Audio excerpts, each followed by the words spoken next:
for Real Housewives of Atlanta. Oh my God! Y'all already know what time it is. I got the black V-neck on.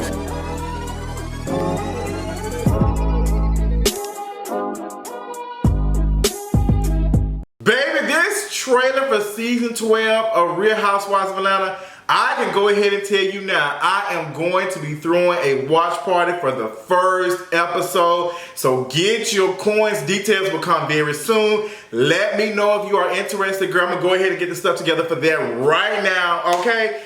But Real Housewives of Atlanta just dropped a teaser trailer for season 12. Honestly, I'm really shocked because I wasn't expecting something so quick because when is it, like, we're in October, we're about to be in October, and Real Housewives of Atlanta normally doesn't come until the first weekend of November. So for them to go ahead, like, they had already, from my knowledge, started filming early. So we can already tell from the cast photo that Kenya is here. And let me tell you, this is one of the best cast photos ever. Like the group cast photo, y'all look stunning.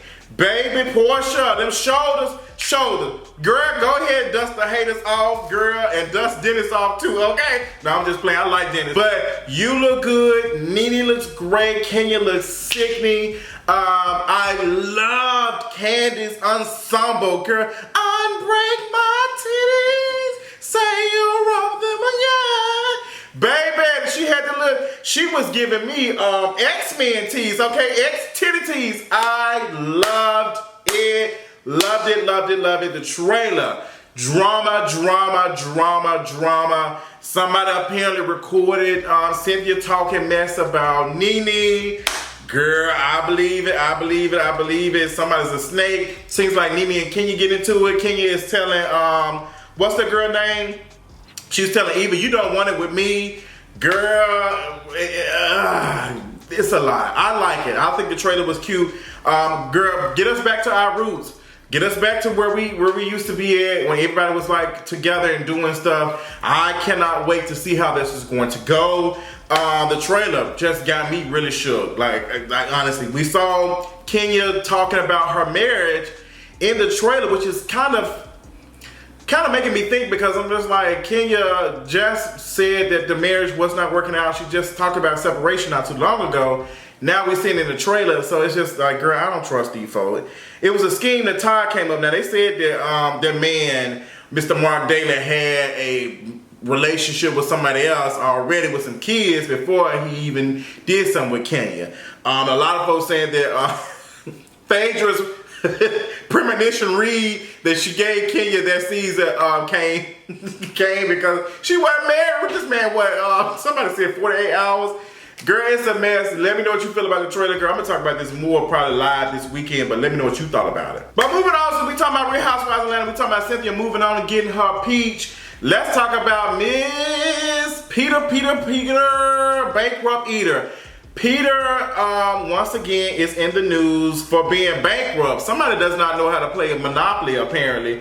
So Peter, you know, he had a bar, what was it, something, I don't forget the name of the bar that was in North Carolina or whatever. Girl, let me look it up. Let me stop talking. So the name of the bar is Sports One, and apparently Peter was in $200 and something thousand in back taxes and unpaid taxes. Now y'all know he was called out last year, or was it earlier this year? I think it was, I can't remember necessarily what it was, but y'all remember when they said he was writing bad checks.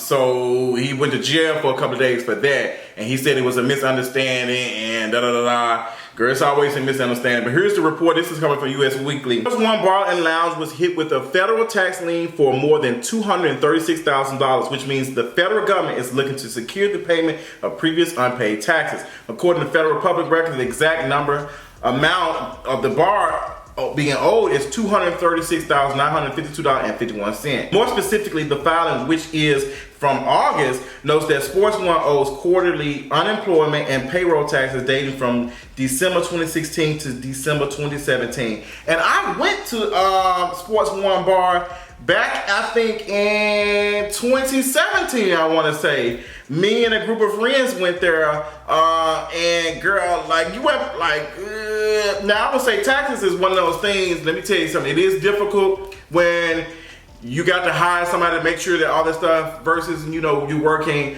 a job and the company is taking out before you even get your paycheck. Girl, talking from experience, it is one of them things that easily, like, it can happen to you. So I don't want to shade Peter too much, because, girl, I ain't got nothing Uncle Sam can take yet. But I do understand, like, how it be. But Peter, it just goes to further prove my point that and I'm glad that Cynthia did let you go, because you don't seem to do a good job when it comes to your finances. There always something going on, and it seems like you're more interested in getting the visibility than actually making money from your stuff, or the visibility for that matter.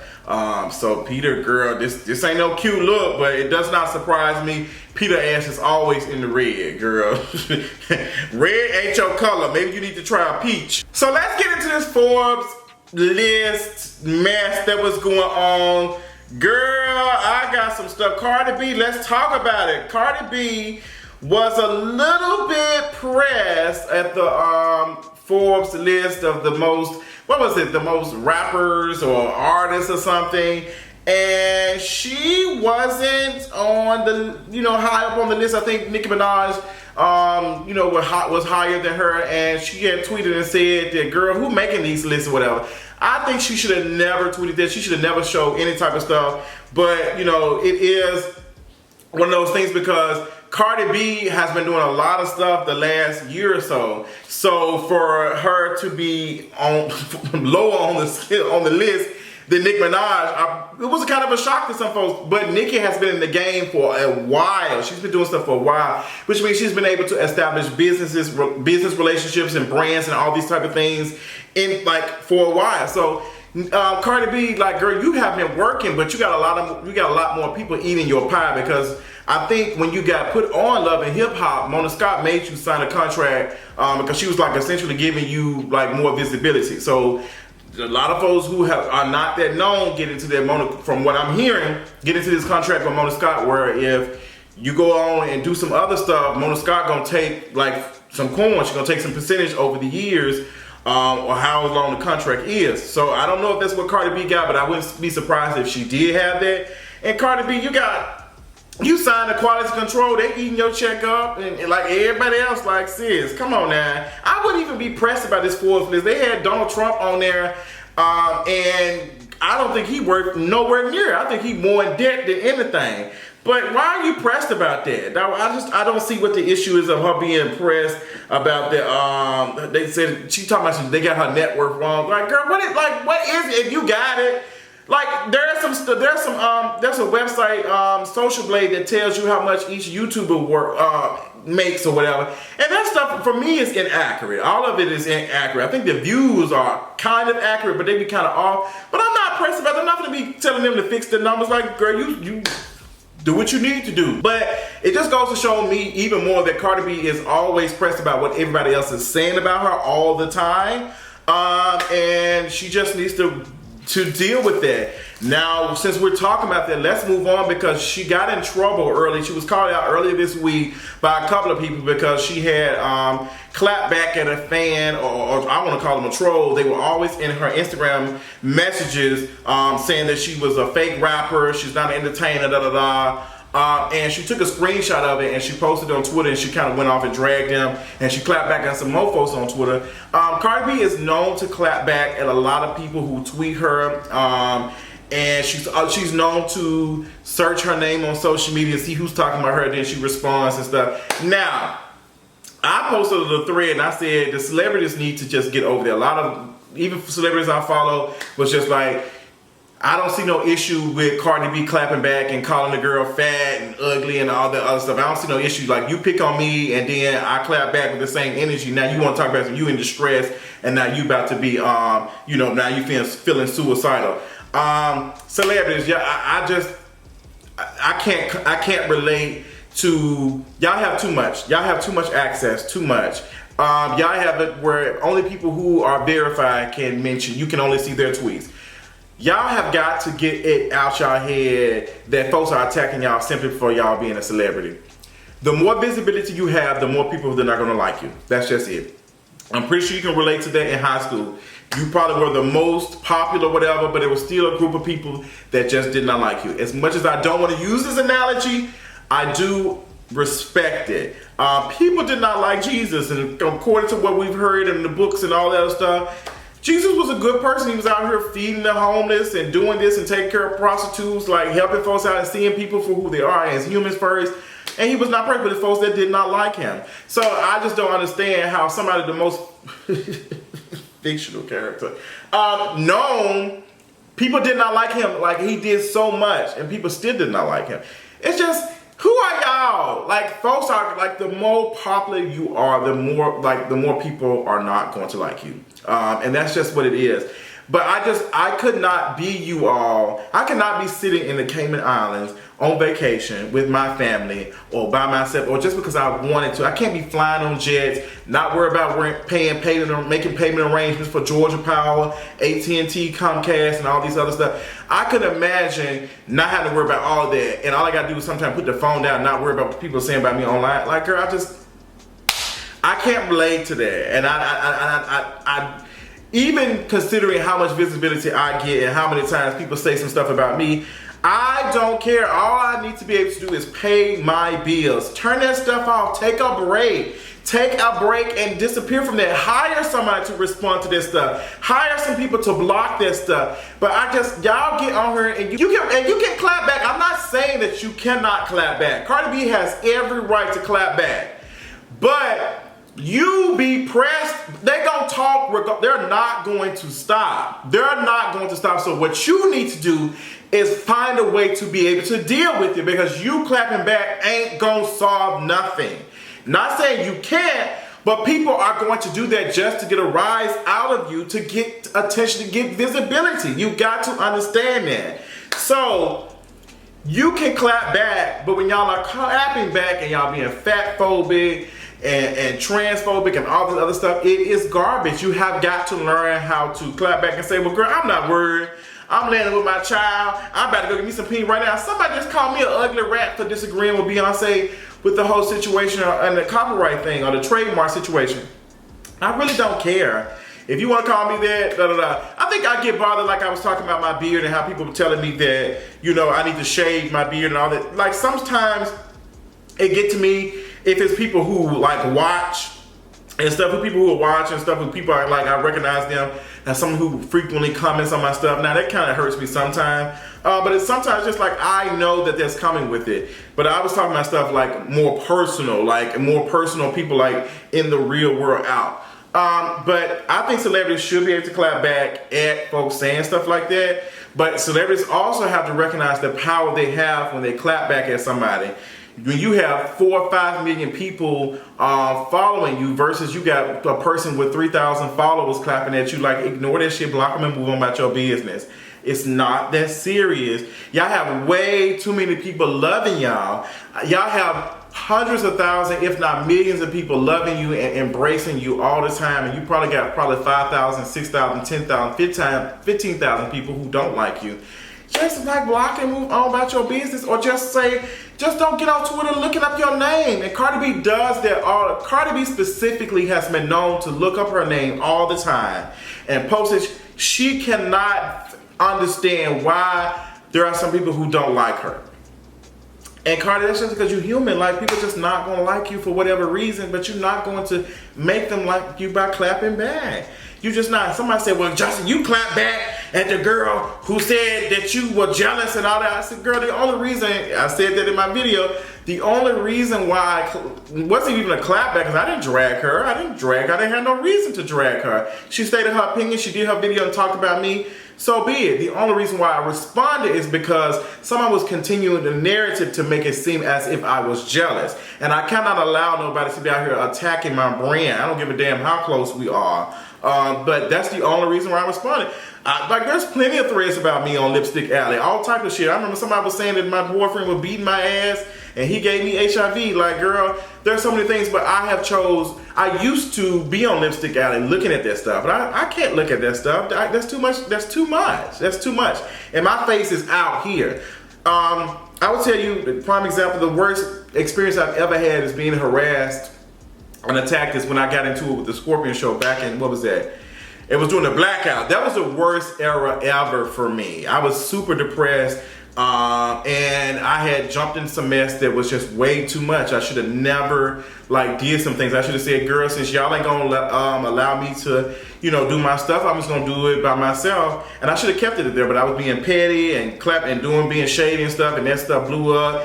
And next thing you know, Kevin was making videos, I was making videos, and it really messed with my mental health. But I have learned that, girl, I can't be out here looking at these comments and seeing what folks saying about me. I don't care. And I have now learned how to deal with it, how to turn it on and turn it off, which is why some days I just take a break. Which is why I've always told, especially folks who are content creators, who are doing YouTube videos, to take a break. You cannot be out here every other day putting out videos. You cannot be every day putting out videos. You have to take a break. Content creators have to take a break from absorbing all of this content. It is draining, and it will have you in a mental hospital. I'm telling you from experience. I'm telling you that I have, but it is a lot to be consuming so much all the time.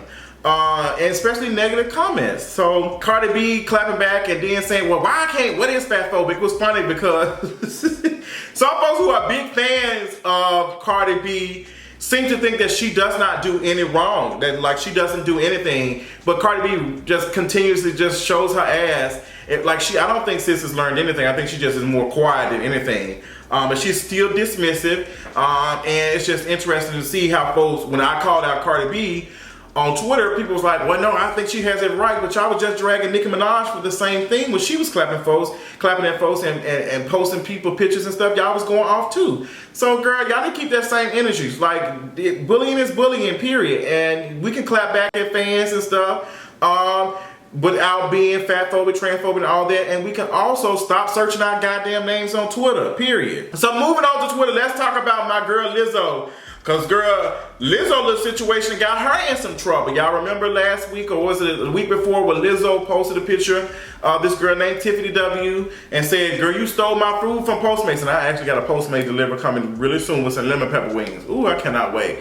But Lizzo said that the girl ate her food. Come to find out, Lizzo didn't have her information on the thing. The number or something was wrong. They tried to reach out to her. She didn't answer the phone. And they waited for her, and she never picked up the phone. And the driver didn't even eat her food, allegedly. Like, they don't even eat seafood. The food that Lizzo had was seafood, and she doesn't even eat it because I think she's allergic to it. So I don't think she's probably allergic, but she can't eat it or whatever. Which makes sense, because it's just like, how does allergies work when you are allergic to seafood but you're delivering seafood? Whatever it is, because that can be a little bit skeptical. But now it seems like this girl, Tiffany W, is going to be trying to sue Lizzo. She said she cannot leave her house. She's stressed out and all that. And girl, if that don't sound like Lisa Bloom finna be somewhere in front of a mic. Some folks are saying that the girl is doing too much and it's not that serious and blah, blah, blah, blah, blah. And some folks still think that the girl ate Lizzo's food. Like, I was looking at the comments from my video and folks said, well, if she ate the food she deserved. The girl didn't eat the food. The girl did not eat the food, period. Lizzo didn't answer the phone. So, with that being said, Lizzo being sued, it is what it is. Lizzo should have reached out to that girl immediately and gave her some tickets and said she should have did more than just apologize. If you had a sickening ass PR team, I would have told you, girl, let's go ahead and get her some free tickets, take her to dinner, let's make this a thing. Let's do something, like take her, like give her a week or two of work off or something, do something. But Lizzo, you ain't do nothing. That girl has seen a lawyer and she's probably gonna lose. She's probably going to win something. Even if it's $15,000, she gonna get something. They're gonna sell her something, because it's not gonna look good for Lizzo to be out here in the press and that story is continually going. Same thing with John W. Trump, who owed me my $50 refund. Cause I'm gonna keep on talking about that to the end of time. Yeah, look, period. Lizzo says, yeah, I don't blame the girl suing you. I'm gonna say it's the same thing when y'all be in car accidents. It's the same thing when we be in car accidents and folks be talking about their neck and their back. Like, girl, if you come into a situation where you can make a little extra money, you gonna do it. You gonna do it. Now, some folks say I'm not gonna do that because I'm one of the people, I've been in some car wrecks, and I'm not one of them folks to be going to get a Kepner or being on Mutweezy, whoever the folks is, and say, oh girl, all this was going on, let me go see a doctor in the emergency room. I ain't one of the folks that I want their karma to come back on me, but there have been some folks who stretched it and got some money. So girl, sis gonna get her coin, and Lizzo should never posted that girl picture. She could have dragged her and said her name without posting her picture, but by Lizzo posting that picture, she really just sealed the deal for herself. And it just is what it is. So I'm in this video quickly talking about Malik Yoba, him spazzing out doing a RHOA interview. The truth hurts. None of that shocked me. None of that shocked me. He sounded just like R. Kelly. Robert, that Gayle King interview, he sounded just like, you playing with my life, this is my life. It sounded the same thing. I do kind of agree that I think that the journalist was kind of pressing the question. I don't think they specifically asked, but they asked, what do you say to the trans women who do feel about that? Which means if he was smart about it, he could have addressed the trans folks and how they feel. He could have just said, hey, these claims are erroneous. But I say all that to say, Malik Yoba, that interview just was very telling. I think if that stuff was happening or it did happen, you should be ready to, you should be prepared for it. Period. You've been in the game too long to be out here shook by something like that. You know that journalists do that. You like, I don't know why you are surprised, but you keep centering yourself in all of these conversations. And the fact that you said that you dressed up as a trans person, a fictional trans person on New York Undercover, so you know how it feels to be a trans person, girl, tells me everything I need to know about you. And goes back to make me feel Carmen Carrera is allegedly supposed to be your girlfriend, and not one time have you talked about you being in a relationship with her. You keep talking about you're trans attracted and all that other stuff, but we are not hearing anything. It still sounds like a fetish. Period. It still sounds like a fetish. That's just saying that it sounds like a fetish. I'm going to take that to my grave. Especially not even just the word, the phrase, is how Malik Yoba is saying it. It's not coming off like he's loving on trans folks. It's not coming off as he's taking up so much space. And I'm just not gonna be giving this man no flowers because he ain't did nothing. Malik ain't did nothing. He's not putting anything on the line, and his intentions are not pure. And we saw that in that interview. We saw that, but y'all are so ready to receive visibility that you're not even recognizing that it's coming with harm. Period. Like, I'm not interested in no visibility if it's coming in harm. No, ma'am. I don't give a damn. Period. So, girl, no, ma'am. But I will be talking about this on For the Culture podcast very, very soon, and I might even do a live discussion about it. So let me know what you feel about it. But that's my tea for the day. I love y'all for joining me this Thursday evening, honey. My lemon pepper wings are about to pull up, so I'm about to smash on them. Get ready for my Basketball Wives review you have not seen, because I gotta go on Miss Shonda too, because you was a colorist, sis. Hit that video, and I'll talk y'all. Make sure y'all subscribing too. But I'll see you all later on tonight. Bye.